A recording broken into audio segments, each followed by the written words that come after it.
When I first read this remark on Amia Srinivasan's collection of essays, I was intrigued, and it led me to read her work. Certainly, we think plenty about sex in one sense, but Salai is right. We don't think enough about sex philosophically. So, in this lecture, we'll follow Srinivasan's lead and philosophize about this most intimate aspect of the human experience, sex. Life can be beautiful, it can be ugly, it can be pleasurable and painful. Who knows the meaning behind the agony and the ecstasy? I don't. If I could channel Aphrodite and Dionysus, perhaps I could provide some meaningful insights into everything that sex, intoxication, and the arts say about us as people. And that's what this discussion is about. Our chapter is on sexual ethics, but sex is not a clear concept distinguishable from all others. Sex is like art. I, like others, will often divide the basic branches of philosophy into logic, metaphysics, epistemology, and ethics. But axiology could more properly be substituted for ethics, since it entails both ethics and aesthetics. Axiology is concerned with value. I won't attempt to give a crash course in aesthetics, but one central question is, what is art? Like sex, different people will have different answers. And this is where different kinds of relativism and subjectivism or perspectivism show their appeal. For some people, art must be self-expression. But for an artist who spends hours pouring their heart and skill into a piece, ensuring that it fits the golden ratio, might look at the infamous R. Mutt work and say, this is bullshit. Art can inspire love, hate, and other emotions among people, and some people will consider much different things art. The same is true of sex. From my limited perspective, sex seems to be at the top of the pleasure and meaning hierarchy of intimate human experiences, physically, emotionally, and spiritually. Nietzsche might agree with me in saying that sex is, or seems to be, the antithesis of death or dying. And Freud might agree that sex is a primary motivation behind everything we do as people. I don't know if I agree, but Plato might say that all these things are just distractions of the body and it's best to do away with them. Nietzsche would call this a life-denying view, I think. And he would accuse any religiously or most religiously motivated views of the same. But I think we're all different. Like art, people believe on a spectrum. Some people will have a very open perspective on what sex is, and others will have a very restrictive view. And there will be people with ideas in between. Any act of expression and intimacy can be sex for some people. Sex can start with a hug or a handshake and last for months of social interaction until it culminates in anything more your imagination can conjure. But for others, sex is only coitus, the union of male and female genitalia. Like art, on one end of the spectrum, almost anything can be sex. On the other end, only one specific act is sex. With this recognition, it seems that all we know is that we know nothing about sex itself except what sex is to us. But, as we'll see later, even this may be difficult. And that's how we may have to reason about sex for ourselves. Of course, there are definitions we could adopt, but on one end of the spectrum, the definitions are so rigid they get us into one kind of trouble, being too exclusive, like biological or legal definitions. And on the other end of the spectrum, social or political definitions get us into another kind of trouble, being too inclusive. Different religions, philosophies, cultures, and lifestyles may also be in conflict with each other. But sex is often an intimately social thing, and what sex is isn't limited to our perspectives when partners become involved.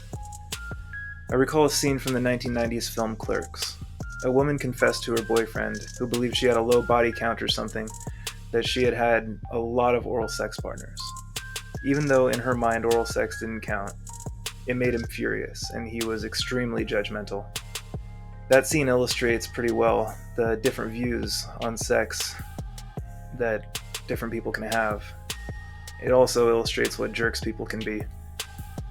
From one perspective, I could be a virgin, for example. From another, I'm extremely promiscuous. And once two people become involved with each other, their ideas of sex may change together towards a stronger compatibility, or perhaps they'll clash and repulse. But maybe we'll return to this later. I began this lecture with some commentary on Srinivasan's collection of essays entitled The Right to Sex, because, as you've noticed, most of the ideas we've discussed in this class have been attributed to men. And in the history of philosophy, just like in modern thought, sex has been under-examined. We get some ideas from Plato's Symposium. Aristotle endorses moderation. Kant seems to think it's disgusting. And Mill might be committed to whatever kind of sex is consensual and maximizing. But these are all limited conceptions and analyses of sex. Srinivasan's analyses are sophisticated, eloquent, and thought-provoking. Compared to the old works we've been focusing on, Srinivasan's work is as refreshing as it is intellectual. Her work serves to elucidate many ramifications, implications, and conceptions of sex that lead to more important questions than to explicit conclusions, but these are valuable in their own right. But this book isn't as limited as this lecture needs to be. It covers a wide range of topics in feminism, porn, sex work, assault, capitalism, and incarceration. Her work is new to me, so I might get something wrong, and I apologize to her if I do, but I'm going to share it anyway, and I hope you take up her work for yourself and come to your own conclusions. Our text opens this chapter with some interesting quotes from Philip Roth and Alan Goldman. The first, from Roth, is one of almost poetic reverence for sex. He says, "Only when you have sex are you most cleanly alive and most cleanly yourself. Sex isn't just friction and shallow fun. Sex is also the revenge on death. Don't forget death. Don't ever forget it. Yes, sex too is limited in its power. But tell me, what power is greater?" The opening remark, selected from Goldman, is less whimsical, but similarly ethically charged. Goldman claims, "There is no morality intrinsic to sex, although general moral rules apply to the treatment of others in sex acts, as they apply to all human relationships." What I take Goldman to mean here is sex conceived of independently from all other aspects, such as consent, age, safety, to list a few, is amoral on its own. That is, if a sex act is moral or immoral, then it's not due to the fact that it's a sex act, but the circumstances surrounding the act. For example, the act may be immoral if it hurts someone emotionally, if it's non-consensual, unsafe, or on account of some other factor. Of course, as we'll see, there are challenges to this claim, but as usual, in the end, it'll be up to you to determine the merits of this and other views we'll discuss in this lecture. In 2017, a church governing body in Europe was to vote on whether same-sex couples could be blessed in church, leading John Milbank to tweet, "There is no need to demand celibacy in gay relationships. That wrongly equates same-sex physical affection with full sex." Milbank could have been making a theological point, but it's easy to understand why anyone from the LGBTQ+ community would consider this hate speech. So, what is sex? In this restrictive sense, only vaginal intercourse between a man and a woman constitutes sex. This makes concepts like technical virginity possible, in which young people can justify as much oral, anal, or whatever other kinds of sex they want, and still claim to be virgins with a clear conscience. To some, who maintain this restrictive view of what sex is, this may seem reasonable, but others may find the idea ridiculous. A student once summed up this attitude concisely. She said, "Technical virginity my ass." Our text questions the viability of coitus as a definition in light of some of these technical details and common intuitions. Clearly, this would lead to the impossibility of homosexual sex. Anything pursued could only be described as acts of sex-like intimacy. However, the impossibility of gay sex doesn't only seem intuitively false, it makes the belief in technical virginity potentially homophobic and even transphobic. Our text has us consider another scenario. A woman asks her partner if he is a virgin, and he says, "Yes, I am. I've only been involved in homosexual penetrative intercourse." She may be perplexed, as our text says, but her idea of sex could be anything. If she believes in technical virginity, she may be relieved, but she may also think that this is a misuse of the term virgin and be disappointed, or maybe even excited, who knows. After all, as our text says, anal sex is sex, and I would guess that this is a common intuition that maintainers would need explained away. So, as it appears, this initial definition of coitus may be incomplete. When someone is asked if they had sex, or if they had sex with someone in particular, they may answer, kind of, or, well, it depends, or some other kind of qualification. Some people won't count levels of foreplay as sex, for example, or oral as sex, or even sex with a condom as sex because the condom's making the contact and not the genitals, or whatever. And some young people will even practice soaking, and still somehow consider themselves virgins. At any rate, our text concludes this section with the acknowledgement that the question, what is it to have sex, is not exactly straightforward. But try to keep these various definitions in mind as we consider different problems, questions, and ethical theories. And ask yourself how shifts in definition can affect these questions and theories. Another view from outside the big three we'll consider in this lecture is natural law theory. St. Thomas Aquinas' natural law theory is composed of 4 interconnected laws: eternal law, natural law, human law, and divine law. Let's set out these laws in order to make sense of this overarching theory. Recall that God is always and everywhere, that is, omnipresent. Eternal law refers to God's rational plan for everything, so it's in the mind of God. God being eternal, anything God has in mind is also eternal and everywhere. Aquinas, as a teleologist inspired by Aristotle, believes everything has a purpose and follows a plan. Recall our previous discussion of Aristotle's teleology and his argument for eudaimonia through reason as the telos of humans.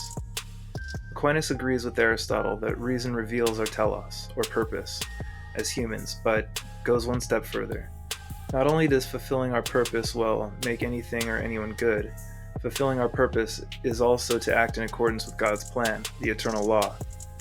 The natural law is the harmony that results from anyone fulfilling their purpose. In other words, if we act in accordance with reason, then we're partaking in natural law. Through reason, Aquinas believes that we can discover or agree upon some general rules that he referred to as primary precepts. His first primary precept is that good must be pursued and evil must be avoided. This precept should guide and inform all of our moral decision-making.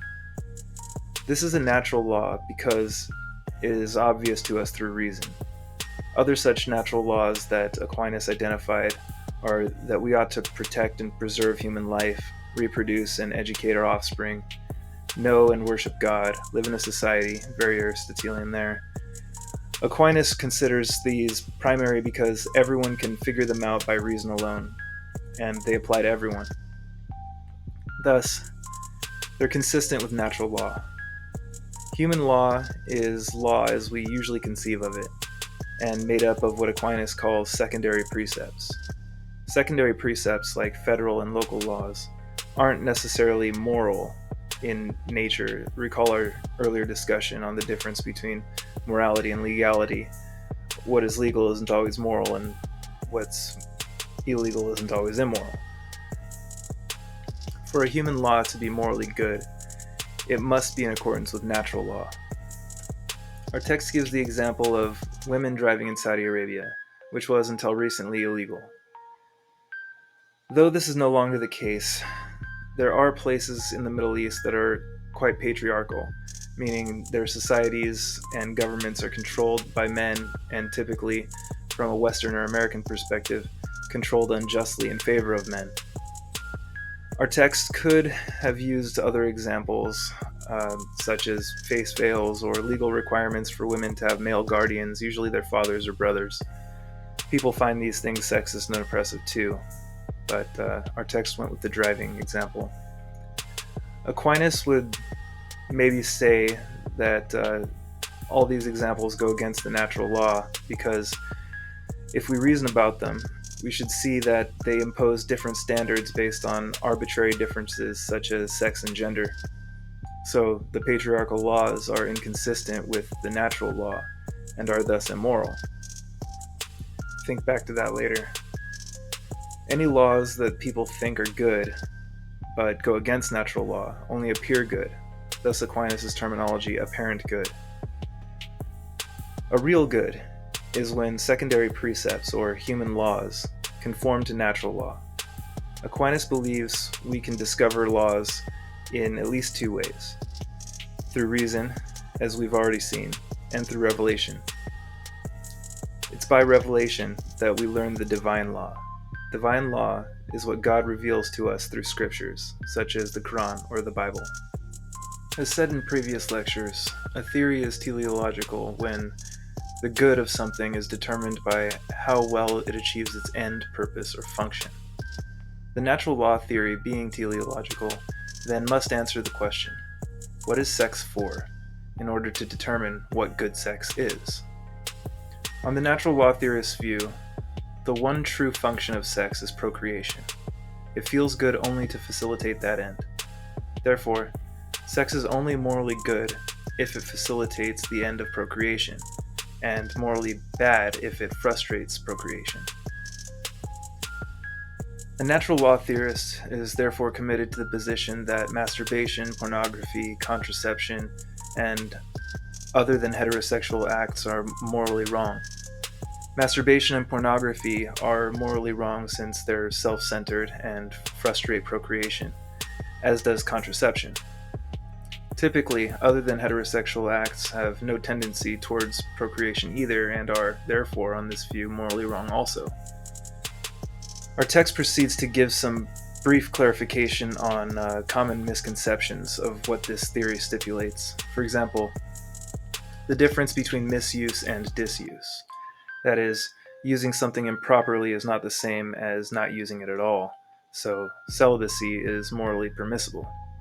However, the text gives examples of behaviors that frustrate natural ends, but do not seem to have any moral implications, such as walking on your hands despite having functioning legs and feet. Of course, the natural law theorist may argue that walking on your hands is not intended to frustrate the ends of our legs and feet. The intention is merely to do something else with our hands.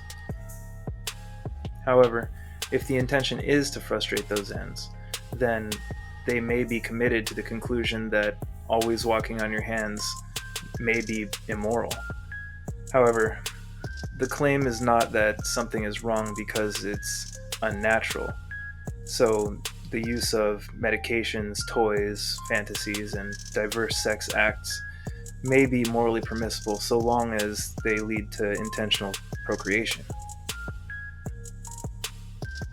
While this theory was historically motivated by religion, our text points out that similar conclusions could be arrived at through atheistic arguments motivated by evolutionary biology. However, from the perspective of evolutionary biology, we may have prospered as a species because pleasurable sex naturally led to more procreation, not that it's pleasurable because it leads to procreation. A further difficulty for this view that has come up frequently since Lecture 1 is the is-ought fallacy, or the is-ought gap. That is, just because it's a frustration of sexual faculties to use contraception, it doesn't follow that people ought not use contraception. Another way to say that is, just because sex does lead to pregnancy, it doesn't mean that sex ought to lead to pregnancy.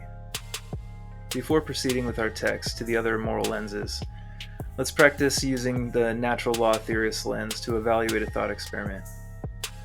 Imagine a husband and wife are trying to become pregnant, but the husband can't climax without some sex act that violates primary precepts of natural law or divine law.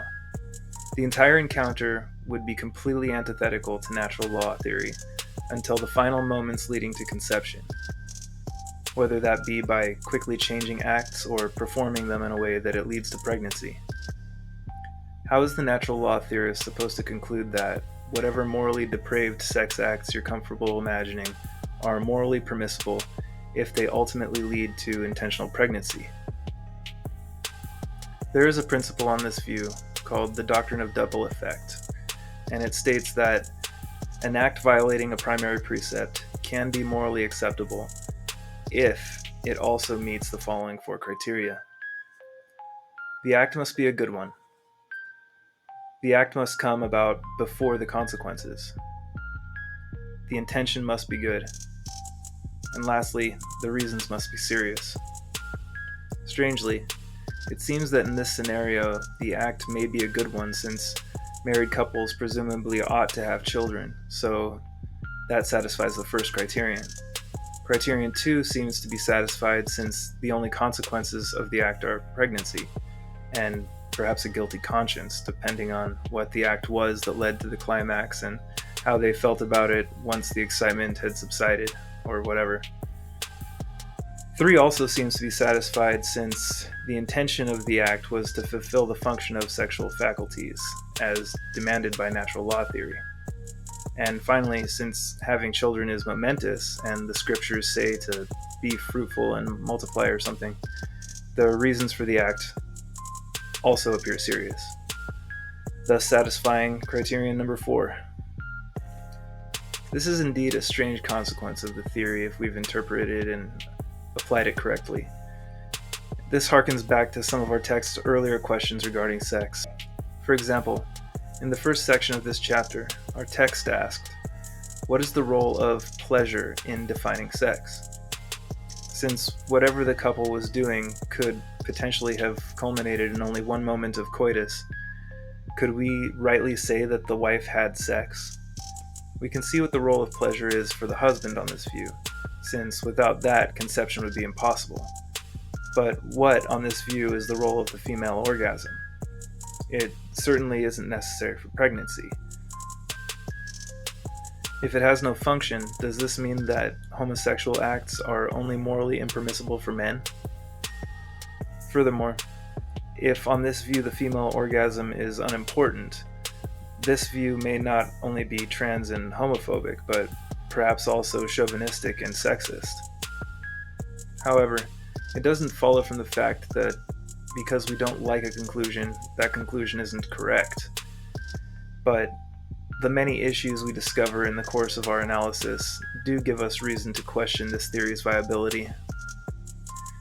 Srinivasan's work serves as a critique to views like natural law theory, other oppressive religious theories, and theories that place women in a subordinate relationship to men, what Simone de Beauvoir might call the slavery of half of humanity.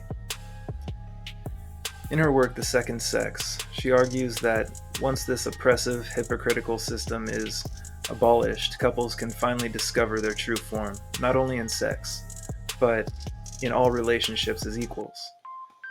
Srinivasan's critique addresses what may be the origins of this inequality.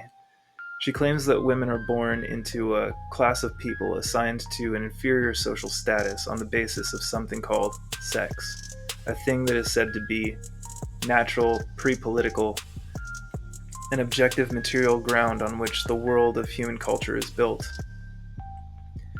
We inspect this supposedly natural thing, sex, only to find that it's already value-laden with meaning. At birth, bodies are sorted as male and female. This originary division determines what social purposes a body will be assigned. In Aquinas and Aristotle's terms, the body's telos. Srinivasan continues, some of these bodies are for creating new bodies, for washing and clothing and feeding other bodies, out of love, never duty, for making other bodies feel good, and feel whole and in control, for making other bodies feel free. Sex is, then, a cultural thing posing as a natural one. In a world full of societies, religions, and other systems historically created and run by men, doesn't it seem possible that these roles and oppressive double standards are the result of the ruler's preferences? Of course, there are more historical and biological factors that we could consider as well, but Srinivasan's point seems clear, and the way she points it out almost seems obvious. Our sex appears to be value-laden with meaning that is not completely natural or pre-political, and we can see that in natural law theory. Sex in the sense of something that we do with our bodies. Natural law theory, like other social forces, attempts to influence and regulate. These theories and social forces attempt to tell us what kinds of sex are permissible, who we can have it with, when it's appropriate, and for what reasons we might pursue it. As Srinivasan describes the dictates of the tyrannical social forces, some bodies are for other bodies to have sex with. Some bodies are for the pleasure, the possession, the consumption, the worshipping, the servicing, the validating of other bodies. Sex in this second sense is also said to be a natural thing, a thing that exists outside of politics. Feminism shows that this too is a fiction, and a fiction that serves certain interests.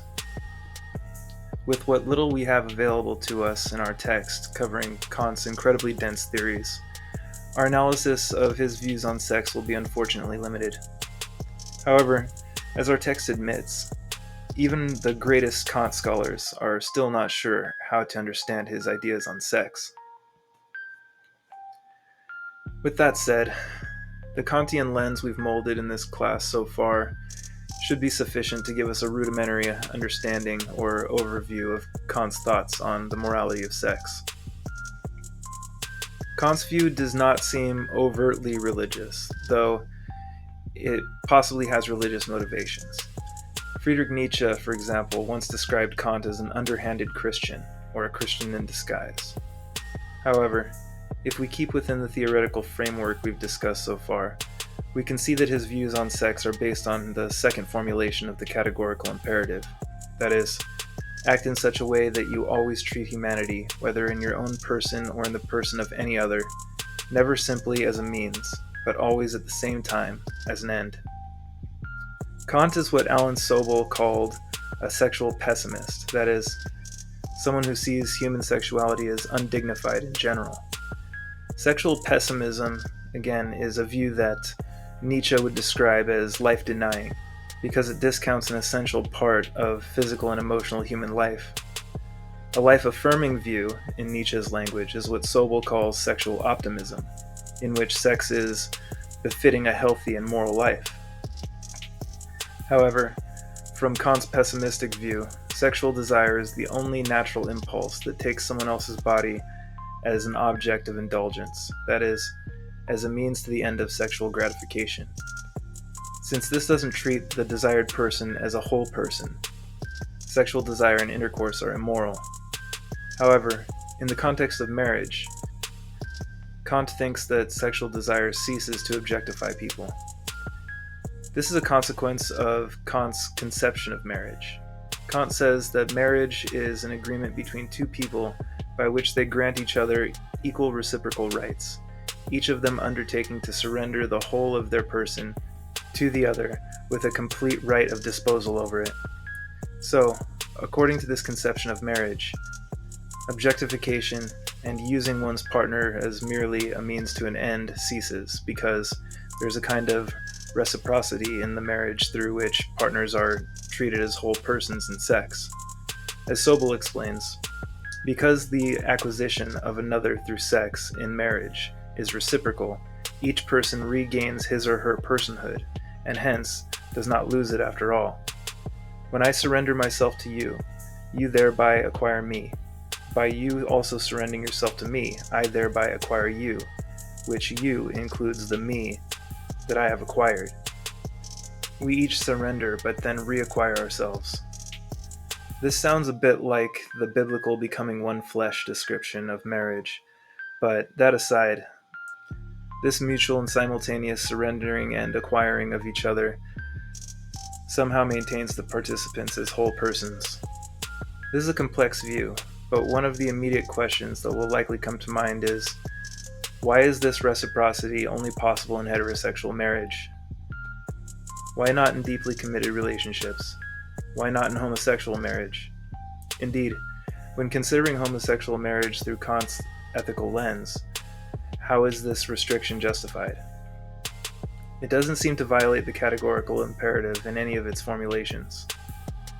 For categorical imperative 1, the maxim, marry the one you love, does not seem contradictory. For the second formulation, it's not clear how homosexual marriage does not treat each person as ends in themselves. And again, why doesn't the reciprocity that makes sex morally permissible for heterosexual married couples do the same for homosexual married couples? Without knowing the religious or theoretical explanations for these issues, it's difficult to use this ethical lens for evaluating the morality of sex. Was all sex immoral before men dreamt up the marriage contract? Is marriage just another oppressive institution used to subordinate women and control their social value, like some feminist organizations claim? For more detailed questions and analysis, I'll recommend again Srinivasan's The Right to Sex. But, even though the book is short, it gets a lot more complicated and in-depth than our analysis here. At any rate, Kant is having a hard time hiding the religious motivations behind his theory on this one, if I'm interpreting it correctly. In the next lecture on sexual ethics, we'll cover our remaining moral theories, utilitarianism and virtue ethics, while continuing to inform our conversation with Srinivasan's insights, and end with a brief treatment on the contemporary moral problems posed by pornography and sex work.